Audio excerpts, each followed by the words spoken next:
బాదం Balakrishna cloth and I glass project ఆధ్వర్యంలో 50 మంది నిరుపేదలకు కళ్లజోళ్లు పంపిణీ చేసినట్లు ప్రాజెక్ట్ చైర్మన్ జిఎల్ జగన్నాథరావు తెలిపారు. కాకినాడ రామారావుపేటలో గల లయన్స్ కమ్యూనిటీ హాల్లో Balakrishna cloth and I glass project ఆధ్వర్యంలో పేదలకు కళ్లజోళ్ల పంపిణీ కార్యక్రమం జరిగింది.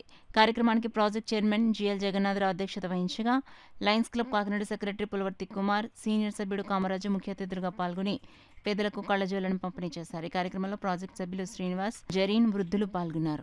ఈ రోజున లయన్స్ క్లబ్ హాల్లో బాదం Balakrishna cloth and bank programme నిమిత్తం 50 మంది పేదలకి కళ్ళజోళ్ళు బట్టలు ఇవ్వడం జరిగింది. ఈ దగ్గర 15 ఏళ్ళ నుంచి మేము నిరుద్యోగంగా నిర్వహిస్తున్నాం. ఇక్కడి నుంచి మన అనకాపల్లి నుంచి చుట్టుపక్కల డిస్ట్రిక్ట్లన్నీ కూడా ఇక్కడికి వస్తారు.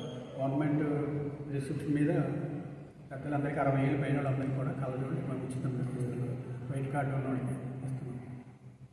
పెద్దలందరూ కూడా వాళ్ళ దగ్గర ఉన్న పాత కళ్ళజోళ్ళు వాడిన బట్టలు కూడా ఉంటే ఇక్కడ ఇస్తే ఎవరికైనా మేము ఎవరి వీక్ ఇస్తుంటాం కనుక వాళ్ళకి ఉపయోగపడతాయని విజ్ఞప్తి చేస్తున్నాం.